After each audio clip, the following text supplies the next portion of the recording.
Time. It's time. It's time, and we're glad you're back with us. Friends, it's good to be with you again.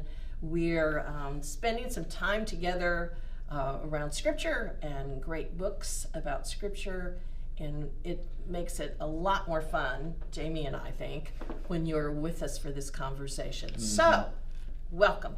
Hello. Glad you're here, Jamie. I'm glad you're here, Renee. We're on our second week of a classic book. More than 35 years ago, it was published. 2 million copies have been sold. A Shepherd Looks at Psalm 23. And we started last week, The Lord is my shepherd, and today the verse that we're on is, I shall not be in want. And Jamie, tell me what you found out about other translations of that. So it's a pretty straightforward line. We like the King James Version just because it's got that legacy, the kind of classic writing behind it. It doesn't vary, especially this line, too much in other translations, though. So in the New International Version and the Common English Bible, they both say, I lack nothing, which is a nice little translation difference there. The New Revised Standard Version and the American Standard Version both say, I shall not want. When we like to see translation differences, we always kind of go to the Message. That's a big one that we look at. And so the Message says, I don't need a thing, with an exclamation point, so you know that there's a big emphasis there. And then the New Living Translation doesn't talk about what we don't have or what we don't want or whatever, but it just says, I have all that I need. So more in the positive. So more in the positive yes. than the negative light of that. So does one of those strike you as more meaningful? You connect with one of them? I lack nothing is the one I think that stands out to me the most when we talk about this line. I shall not want is, okay, well, I don't want anything. I don't have any needs right now that aren't met, But I lack nothing, I feel like, is a more significant way to frame that. Like, there is nothing that I don't need, that I don't have. Or nothing that I need that I don't have right now. I think that we don't normally, I shall not be in want. That's not the way we would express it. It's not a contemporary way of saying that. But we're going to talk about how we decide what it is we want and what it is we need, and how a shepherd looks at that. You remember that this is a book by Philip Keller, who is coming to this from the unique perspective of a shepherd. And we have a picture of him and his sheepdog. That was on the cover of another book that he wrote, and a little bio about him. Born in 1920 in East Africa, trained as an agrologist at the University of Toronto, spent many years in agricultural research, land management, ranch development in beautiful British Columbia, and also has done a lot of work in conservation, wildlife, photography, and journalism. So he comes at this from a unique perspective, and we're listening not because we think that people are just like sheep, but we're listening to what the original author of Psalm 23, King David, thought as a shepherd, and what this more contemporary shepherd thinks about the teaching of the psalm, the words of the psalm, and how it connects with the life of a shepherd. So I told you a little earlier, I shall not be in want is chapter 2 of the book. And it's kind of a basic opening that Philip Keller has. He says, no doubt the main concept is that of not lacking, not deficient in proper care, management, and husbandry, looking at that as a shepherd. But a second emphasis, he continues, is the idea of being utterly contented in the good shepherd's care, and consequently not craving or desiring anything more. What do you think about that, utterly contented? That really, I don't know that we live in a time of great contentment. I don't think so. Definitely not. But I think that's, so the best way I can frame this from my perspective is, there are a lot of different personality traits in the world. Mine, according to a variety of tests that I've taken, is that of an extrovert who is enthusiastic about new things all the time. But as you do deeper reading into some of this extrovert, huh? Yeah, shocking. I know. It's crazy. But as you do deeper reading into all of these, specifically the Enneagram is the one that I'm thinking of, you find this core kind of motivation for everyone. And my personality trait's core motivation is contentedness. And so finding that place of utter contentedness.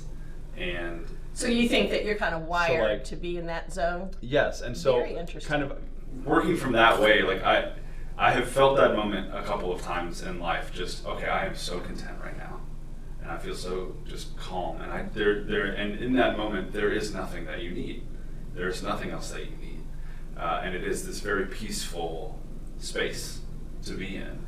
And so that really resonates with me, just because I think I'm kind of wired to want that so desperately, and I think a lot of other people are too. And so that stands out to me a lot right there. Now, I think that Keller does a great job of connecting with the original shepherd for this psalm, King David. And so here's what he writes about this, I shall not be in want, from the perspective perhaps of the author of this beautiful poetry. This may be a strange statement for a man like David to have made, he writes. If we think in terms only of physical and material needs, after all, he had been hounded and harried repeatedly by the forces of his enemy, King Saul, as well as by those of his own estranged son, Absalom. He was obviously a man who had known intense privation, deep personal poverty, acute hardship, and anguish of spirit. What do you think about making that connection with King Saul's? I mean, David was really on the run from the very beginning. Mm-hmm. It was almost from as soon as he was anointed, he was in hot water for one reason or another. Yeah. So he's not a shepherd who knew a lot of contentment, right? No, but I think that lends even more power to this psalm, because it's clearly something that he's seeking. It's something that he longs for, and he maybe has even known it briefly in his life, and knows that that's what he wants to get back to. I ask myself too, how would Job have written this psalm? Who I think is in another similar boat to David in a lot of ways, and just that constant, just things being unmet in his life, and things being taken away, and his ultimate devotion still, and finding contentment. I don't know. It becomes more powerful when you know that the person who wrote it has been through the struggle, I guess. Just they have suffered, an estrangement with his son, and just being attacked by forces all the time, and just always kind of on the go and on the move, trying to protect his own skin, more or less, care for the people around him, and still kind of identifying like this is possible, and this is something that we can get. And perhaps across his lifetime, the only real contentment that he felt were the times that he spent, focused on his shepherd. That was the only time that David got to that place of peace. And so he's speaking to be reminded of David's life and the challenges of David's life, and then to hear these beautiful words from him about his relationship with God is really powerful. I love the way that Philip Keller writes. This is one of the books that I love, and so that's why I've picked it. And we want to hear a couple of shepherd descriptions that come from Keller. So I picked one from this chapter that Jamie's going to read for us, because he's an excellent reader. All right, thank you. I've given him an assignment. So listen to this Keller's perspective on what it takes for a shepherd to make sure the flock has no needs. All right. These are Keller's words. He is the owner who delights in his flock. For him, there is no greater reward, no deeper satisfaction than that of seeing his sheep contented, well-fed, safe, and flourishing under his care. This is indeed his very life. He gives all he has to it. He literally lays himself out for those who are his. He will go to no end of trouble and labor to supply them with the finest grazing, the richest pasturage, ample winter feed, and clean water. He will spare himself no pains to provide shelter from storms, protection from ruthless enemies, and the diseases and parasites to which sheep are so susceptible. No wonder Jesus said, "I am the good shepherd. The good shepherd lays down his life for the sheep." And again, "I have come that they may have life and have it to the full." From early dawn until late at night, this utterly selfless shepherd is alert to the welfare of his flock. For the diligent sheepman rises early and goes out first thing every morning without fail, to look over his flock. It is the initial, intimate contact of the day. With a practiced searching, sympathetic eye, he examines the sheep to see that they are fit and content and able to be on their feet. In an instant, he can tell if they have been molested during the night, whether any are ill or if there are some which require special attention. And repeatedly throughout the day, he casts his eye over the flock to make sure that all is well. Nor even at night is he oblivious to their needs. He sleeps, as it were, with one eye and both ears open, ready at the least sign of trouble to leap up and protect his own. This is a very singular job, isn't it, to be a good shepherd? I love that description. I love the 24-hour-a-day vigil to protect this particular livestock that's so helpless and so dependent. And it reminds me, my aunt and uncle had still have a cabin in south central Colorado, and in Hinsdale County, surrounded by a lot of 14,000-foot peaks. And so one of the things that we would do when we visited them was take a Jeep ride one day up to Engineer Pass, which was almost 14,000 feet. And in the summertime, when there weren't a bunch of Jeeps buzzing around, you could hear in the distance a flock of sheep, a shepherd who just went up to that summertime pasture and stayed all summer and had a little shack in case the weather got bad, but basically there with the sheep all summer long. Sometimes you could hear, if it was foggy before you could actually see the sheep, you could hear the one that was wearing the bell, and you could hear the voices of the shepherds, and it was just amazing. Beautiful and kind of lonely. It must be lonely to be a shepherd. I don't guess shepherds are probably not extroverts like you, Jimmy. Probably not. Not, It would be not a the calling. tough life for an extrovert, yeah. So to imagine, if we're using our imagination, God's care for us, being that vigilant, God watching out for us, to me is, I'm not as insulted about being cared to, compared to a sheep, because this idea of care, I really do love this. And there's another section that I want you to hear from Philip Keller this morning, and it is about a particular ewe. He writes about this in the chapter. And so I picked this picture that you're looking at now. Looks like really a wonderful sheep, a ewe that he said he still was fond for. Here's the way he describes it. "I once owned a ewe who was one of the most attractive sheep who has ever belonged to me. Her body was beautifully proportioned. She had a strong constitution, an excellent coat of wool. Her head was clean, alert, well set with bright eyes. She bore sturdy lambs that matured rapidly. But in spite of all these attractive attributes, she had one pronounced fault. She was restless, discontent, a fence crawler." Now you see her at the fence, trying to get through. Let me read a little bit more of what he writes while you look at that picture. "So much so, this fence crawling problem," he writes, "that I came to call her Mrs. Gadabout.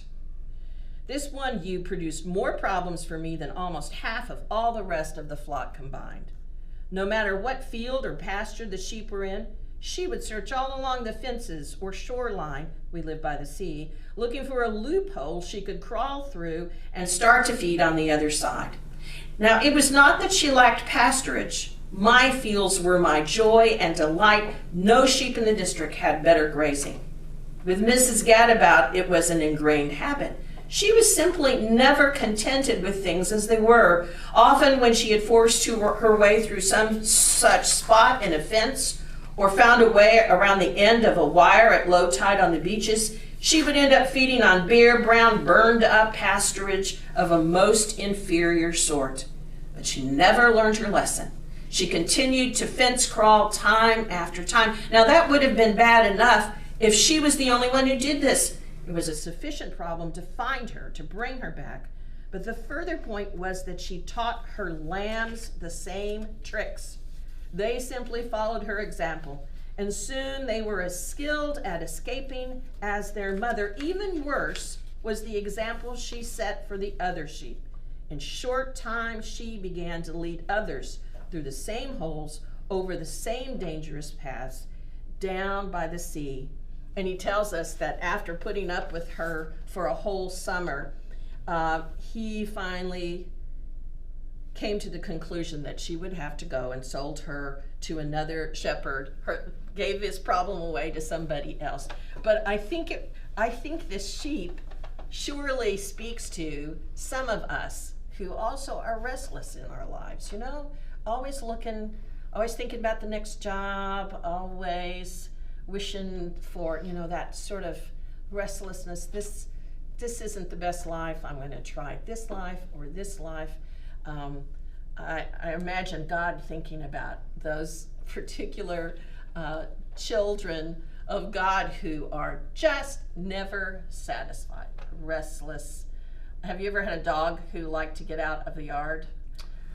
I have not personally, but I have known friends who have restless dogs who it does not matter what you do to keep this dog in the yard, they're going to find a new way out, and they're going to roam, and they're going to go meet new people and just bother the neighbors and bother the neighbors' dogs and all that kind of stuff.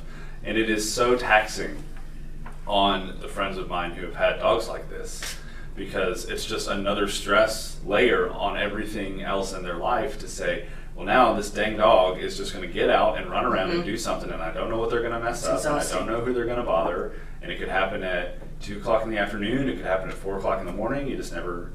So switch that to humans. Have you known some restless humans? Oh, absolutely. Absolutely. Just always looking around thinking something's missing. Yes, and I think there's productive restlessness and destructive restlessness. I think I've seen both examples as well. I think on the negative side, the destructive restlessness is where someone really can't see all that they have right in front of them, and so they're constantly going and looking for new adventures or new things or new relationships or whatever it might be, and so they're destructive to the things that are currently around them because they're not giving them the attention that they need. I think there's also productive restlessness in seeing what the world is lacking and not resting, being content, not being content with the way things are, but really pushing the world to be what it can be. So I think we've watched that with the protests this summer. I think so. Yes, okay, we got to do something about this problem. I would call that productive restlessness. Yeah. So maybe in that case, it's even holy restlessness. But for the purposes of the shepherd, who has cared, who has provided all that is needed, for us to continually be, I think I need this, I think I need that. I just really resonate with how we must all look to our shepherd when we're never quite satisfied with all the blessings that we've been given. That I think we have learned the power of gratitude. So maybe that's made us better members of a flock, do you think? To stop and be grateful? I think as long as we are intentional about stopping, looking around, realizing what we have been given, all of God's good gifts. We repeat that and remember that when we're in worship every week. And we thank God. We sing the doxology, we pray, and thank God for being the good shepherd who has provided what we need, so that we don't have to climb through the fence. If you're listening to this and you're one of those restless sheep, maybe this is a good call to examine what the shepherd has provided for us and what it is you think you're looking for that's just on the other side of that fence. The grass is always greener. I don't know where that expression came from, but Philip Keller is saying, hey, my grass was really green. This one sheep didn't matter to this sheep. I had green grass. She still wanted to get through the fence. So. Maybe the grass was too green. Too green. Maybe it was like, the too green banana. You just got to wait a little bit longer and then it'll be good. I don't know. Well, it's very interesting for you to introduce fruit into this I don't know metaphor. if sheep even eat fruit. I don't know. I'm again. Not Will you an do some agronomist. research between now and our next session? Probably not. Probably not. I can try. So I have to tell you, as we think about our next session, God makes me lie down in green pastures.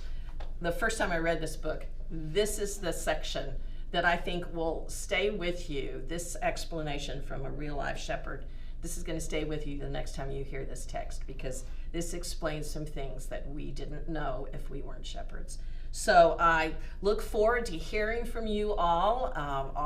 My email address is renee.hoke@uccftw.com. Tell me your sheep stories. I would love to hear from you by email this week. And we will look forward to having you with us next week as we continue with the Shepherd Looks at Psalm 23. Thanks for being with us.